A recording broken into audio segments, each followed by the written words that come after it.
Hello दोस्तों, मैं S के शर्मा आप सभी का मैथ्स अड्डा चैनल पर स्वागत करता हूं। अपना टॉपिक चल रहा है परसेंट और परसेंट का पार्ट नंबर 7 है। तो आज का सवाल ये है कि यदि आयकर में 19% की वृद्धि तो शुद्ध आय में 6% की कमी होती है। यदि आयकर में 19% की वृद्धि शुद्ध आय में 6% की कमी होती है तो आयकर की दर ज्ञात कीजिए। एक सिंपल सी बात करें अपन पहले, जैसे मान लो कि हम टोटल जो इनकम मालूम है 100 रुपये कमाते हैं। कितने बातें हैं? 100 रुपये। अगर मान लो अपना 10% टैक्स लगता है तो अपनी जो आय बची वो कितनी बची? 90। और अगर अपना टैक्स 15 तो अपनी आय कितनी हो जाएगी? 85। तो अब यहां पे ये कह सकते हैं कि जितना अपना टैक्स बढ़ रहा है उतनी अपनी जो शुद्ध इनकम है, नेट इनकम है, वो क्या अपनी कम हो रही है।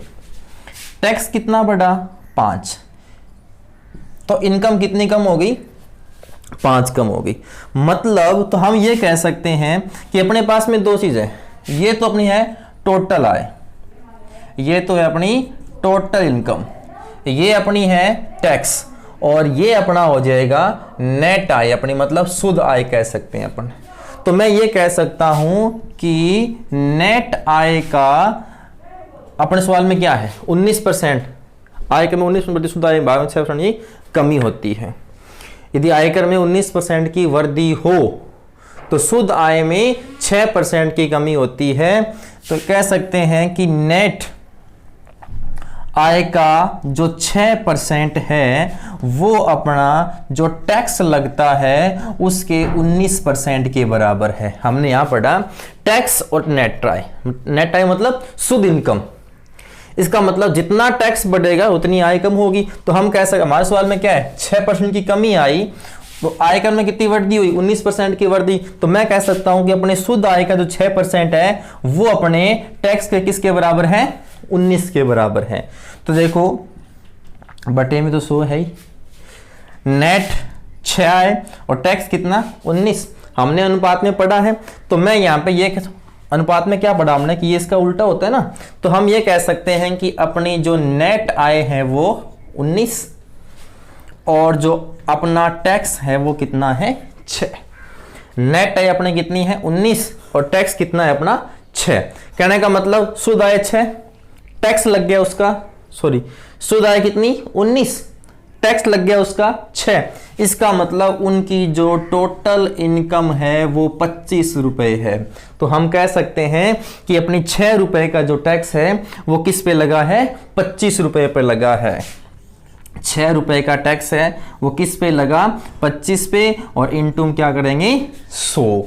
तो 25 चौका 100 और 6 चौका 24। तो अपना जो आयकर का जो आयकर की दर है वो कितनी है? 24% है। तो देखो इतना ही सिंपल करो। जैसे मान लो कि हम एक सवाल और देखें कि यदि आयकर में 17% की वृद्धि हो जाए तो शुद्ध आय में 3% की कमी होती है, तो आयकर की दर ज्ञात करो। तो सिंपल याद रखो कि दोनों को जोड़ के क्या बना लेंगे अपन? टोटल आय बना लेंगे। तो अब मैं यहां पर ये कह सकता हूं कि अपने 3 रुपए का टैक्स कितने पे लगता है? 20 पे। इनटू में क्या लगाएंगे? 100। 20 5 100 और 5 दिया 15%। जैसे यहां पे कितना था? 19 6 25। तो इनकम कितनी बन गई अपनी? 25। टैक्स लगा 6, कितने? 25 पे। तो कितना परसेंट आ जाएगा? 24% आ जाएगा। तो ये रहा अपना अगला सवाल। एक विक्रेता को कुल बिक्री पर 5 सही 1/2% कमीशन और 10,000 से अधिक बिक्री पर 1/2% बोनस प्राप्त होता है। यदि उसकी कुल आय 1990 रुपये थी तो उसकी कुल बिक्री बताइए।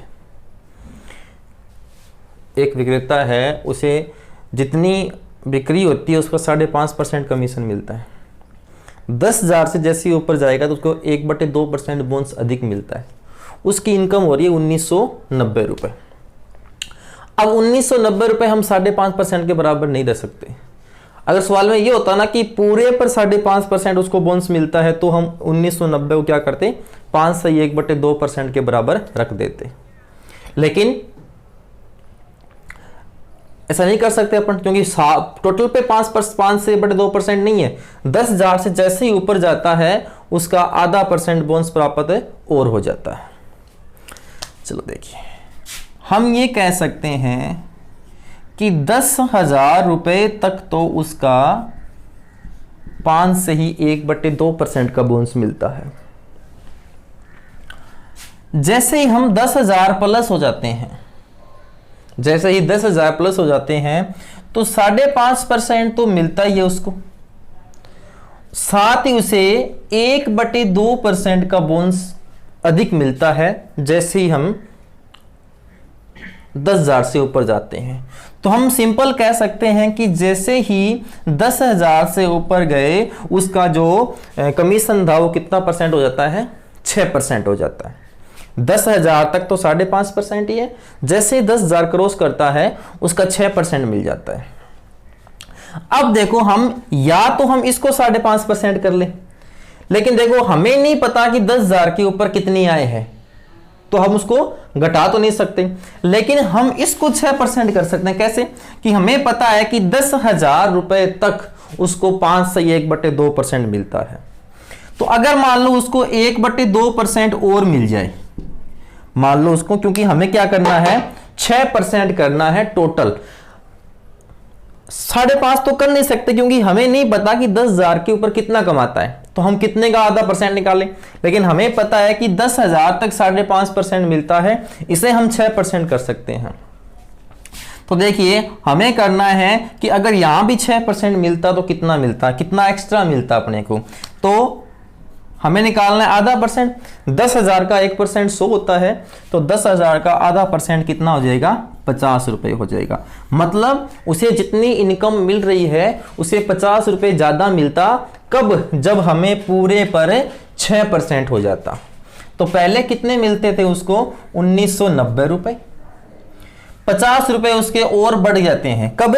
जब पूरे पर अगर 6% कर दे।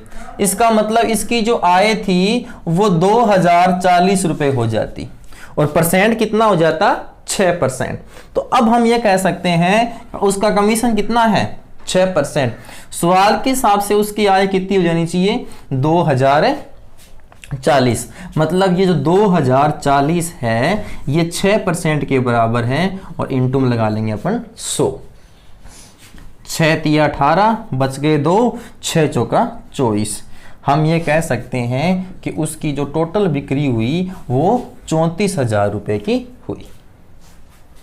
तो ये रहा अपना अगला सवाल। एक कंपनी अपने विक्रेता को कुल बिक्री का 9% कमीशन देती है और 20,000 से ऊपर की बिक्री पर 1% का बोनस देती है। अगर विक्रेता अपना कमीशन काटने के बाद कंपनी में 63,200 रुपये जमा करवाता है तो विक्रेता द्वारा की गई कुल बिक्री ज्ञात कीजिए। पहले से उल्टा है, पहले वाले में कुल बिक्री पूछी थी, इसमें हमें क्या पूछा गया है, विक्रेता द्वारा कुल बिक्री ज्ञात करो। पिछले वाले में हमें विक्रेता का कमीशन दिया हुआ था, अब हमें कंपनी का दिया हुआ है कि विक्रेता ने अपना कमीशन काटने के बाद में कंपनी में 63,200 रुपये जमा करवाए। तो कंडीशन वही है, 20,000 रुपये तक हमें 9% का कमीशन मिलता है। 20,000 से ऊपर की बिक्री पर 1% का बोनस देती है। जैसे ही वो 20,000 प्लस करता है तो 9% तो है ही, 1% उसको बोनस मिल जाता है। इसका मतलब उसका जो कमीशन हो जाता है 10%। हमें दोनों कमीशन को बराबर करना है। तो ध्यान रखना है अपने को कि 9% के हिसाब से करें तो वो कंपनी को कितना दे रहा है, 91%। अगर 10% की बात करूं तो कंपनी को दे रहा है वो 90%। तो हमें क्या करना है, सबसे पहले इन दोनों कमीशन को बराबर करना है। तो मैंने कहा था यहां 10% है, इसको माइनस नहीं कर सकते, हम चेंज इसको कर सकते हैं। तो यहां 9% है, अगर मैं यहां भी 10% करूं तो मुझे क्या करना पड़ेगा, 1% और बढ़ाना पड़ेगा। अगर 1% और बढ़ाएंगे तो बंदे का आय, इसका जो कमीशन बढ़ जाएगा, इसका कमीशन बढ़ेगा, लेकिन कंपनी को क्या होगा, नुकसान होगा। और 1% बढ़ेगा तब। अब 20,000 का 1% कितना हो जाएगा, 200 हो जाएगा। तो यहां अगर हमें 10% करना है तो उस जो इनकम है उसमें कितने रुपए, जिसका जो कमीशन है वो कितने रुपए बढ़ जाएगा, 200 रुपए बढ़ जाएगा। अब यहां पे 63,200 रुपए वो कंपनी को दे रहा है। अगर मान लो हम 1% अगर बोनस और बढ़ा देते, इसका मतलब उसके 200 रुपए और बढ़ जाते, तो अब कंपनी में कितने रुपए जमा करवाता? वो 63,000 रुपए जमा करवाता। अगर मान लो उसका 1% बोनस और बढ़ जाता तो 200 रुपए उसके बढ़ जाते, 200 रुपए बढ़ जाते तो कंपनी में कितना जमा करवाता? वो 63,000 रुपए। अब उसका कुल मिलाकर कमीशन कितना हो गया? 10% का कमीशन हो गया। 10% कमीशन काट के वो कंपनी को 90% जमा करवाएगा। कितना करवाएगा? 90%। और सवाल के हिसाब से कितना करवा रहा है? 63,000। तो हम ये कह सकते हैं कि अपना जो 90% है वो किसके बराबर है? 63,000 के बराबर है। ये जो 63,000 है किसके बराबर है? 90% के इंटू में क्या लगा देंगे? 100, 10 से 10, 9 7 63। इसका मतलब जो टोटल जो बिक्री हुई वो कितने की हुई? 70,000 रुपए की हुई। टोटल बिक्री कितनी जाएगी? 70,000 रुपए की हो जाएगी। ये रहा अपना अगला सवाल। ए, बी, सी व डी ने 56 लाख रुपए में एक फ्लैट खरीदा। बी, सी व डी का हिस्सा ए का 460% है। ए, सी व डी का हिस्सा बी का 366 से 2/3% है। सी का हिस्सा ए, बी, डी का 40% है। तो डी का हिस्सा ज्ञात कीजिए। तो सिंपल करना है हमें। सबसे पहले इसने कहा है कि बी, सी और डी का हिस्सा किससे? ए की बात कर रहा है। कितना? 460%। मैंने पहले कहा था इसको बिन में लिख लो। 460 बटे में 100, 10 से 10, ये बन गया 23/5। हम ये कह सकते हैं कि अगर ए को 5 मिलता है तो कितना मिलेगा? 23 मिलेगा। ये बन गया इसका अनुपात। 23 और 5 28। मतलब सबको 28। सवाल के हिसाब से कितना है? 56। इसका मतलब 28 का मान 56 है तो 1 का मान कितना? 28 दूआ 56, 2 हो जाएगा। इसका मतलब कितना? ए का 2 है, 1 का मान कितना है? 5। 1 का मान कितना आ गया? 2। 5 को 2 से गुणा कर देंगे तो जो ए का हिस्सा आएगा वो कितना आ जाएगा? 10 लाख रुपए। इसी प्रकार दूसरा दिया हुआ है, ये कह रहा है कि ए, सी और डी किससे? बी का कितना? 366 सही 2/3% को हम क्या लिख सकते हैं? 11/3 लिख सकते हैं। कैसे लिख सकते हैं? मैंने पीछे करवाया हुआ है आप सभी को। तो इसका मतलब हम ये कह सकते हैं कि अगर बी को 3 मिलता है तो ए, सी, डी कितना मिलेगा? 11 मिलेगा। देखो अनुपात में मैंने करवाया था, इसमें भी चारों बंदे हैं और इसमें भी चारों बंदे हैं। ये अलग कंडीशन है और ये अलग कंडीशन है। तो ए, सी, डी को 11, बी को 3। इसका मतलब सबको मिलाकर कितने रुपए मिलते हैं? 14 रुपए मिलते हैं। लेकिन सवाल के हिसाब से कितना मिलता है? 56 लाख। तो 14 चौका 56। मैं कह सकता हूं कि एक का मान कितना आ जाएगा? 4। बी का मान कितना है? 3। 3 को 4 से गुणा करें कितना आएगा? 12 लाख। तो हम कह सकते हैं कि बी का हिस्सा कितना आएगा? 12 लाख रुपए आएगा। इसी प्रकार हमें अगली कंडीशन ये दी है कि ए, बी व डी, ए, बी व डी किससे? सी से। 40% को अगर बिन में लिखते हैं तो 20 दूआ 40 और 20 5 100, 2/5। तो मैं कह सकता हूं कि अगर सी को 2 मिलेगा तो ए, बी, डी कितना मिलेगा? 5। सबसे पहले मैं सबका अनुपात बनाकर उसको बांट रहा हूं। तो टोटल 5 और 2 7 हो गया। इसका मतलब टोटल रुपए कितने? 56। तो 8 7 56। एक का मान कितना आ जाएगा? 8। सी का मान कितना है? 2। 8 दूआ 16 लाख। देखो अपने पास में ए का भी आ गया, बी का भी आ गया, ये ए का आ गया और ये किसका आ गया? पास में सी का आ गया। तीनों का जोड़ेंगे टोटल कितने हैं? 56 लाख। इसमें से ए को मिले 10 लाख, बी ने दिए 12 लाख और सी ने दिए 16 लाख। जो बचे वो किसका आ जाएगा? डी का। जोड़ते हैं 10 और 12 22, 22 और 16 38।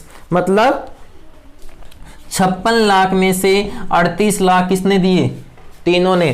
तो बाकी कितना बच गया? 18 लाख। इसका मतलब हम ये कह सकते हैं कि 18 लाख रुपए किसने दिए? डी ने दिए। और उत्तर कितना आ जाएगा फिर? 18 लाख रुपए आ जाएगा।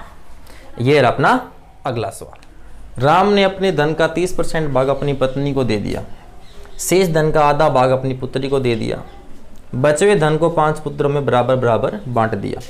प्रत्येक लड़के को 14,000 रुपये मिले हों तो उसके पास कुल कितना धन था? बिल्कुल सिंपल बेसिक कर सकते हैं। 30% भाग पत्नी को दिया, 70 बच गया, 70 में से आधा भाग अपनी पुत्री को दे दिया, 70 का आधा कितना? 35, पीछे कितना बच गया? 35। अब 35 को बांटा इसने अपने 5 पुत्रों में बराबर। अगर 35 को अपन 5 भाग में बांटते हैं तो प्रत्येक भाग आएगा 7% का, और मिला कितना? 14,000। 7% किसके बराबर हुआ? 14,000 के बराबर हुआ। इसका मतलब टोटल इनकम कितनी हो जाएगी उसकी? 2 लाख रुपए हो जाएगी। सिंपल कर लेते हैं इसको। जैसे 100% आय है, 30% उसने दे दिया पत्नी को, बचा कितना? 70 शेष बचा। जितना बचा उसका आधा दे दिया उसने पुत्री को, मतलब 35% पुत्री को, तो शेष बचा 35%।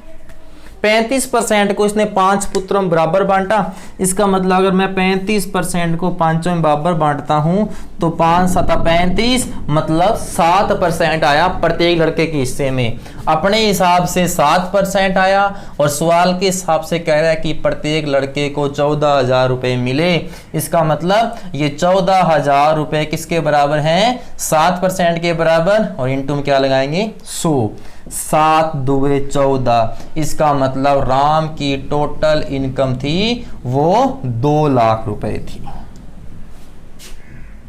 कितना हो जाएगा? 2 लाख रुपए। तो अपना परसेंट का टॉपिक पूरा कर लिया है। इसके अलावा जो भी अगर आपके डाउट रह जाते हैं तो आप मुझे कमेंट में बता सकते हो। तो आज के लिए इतना ही।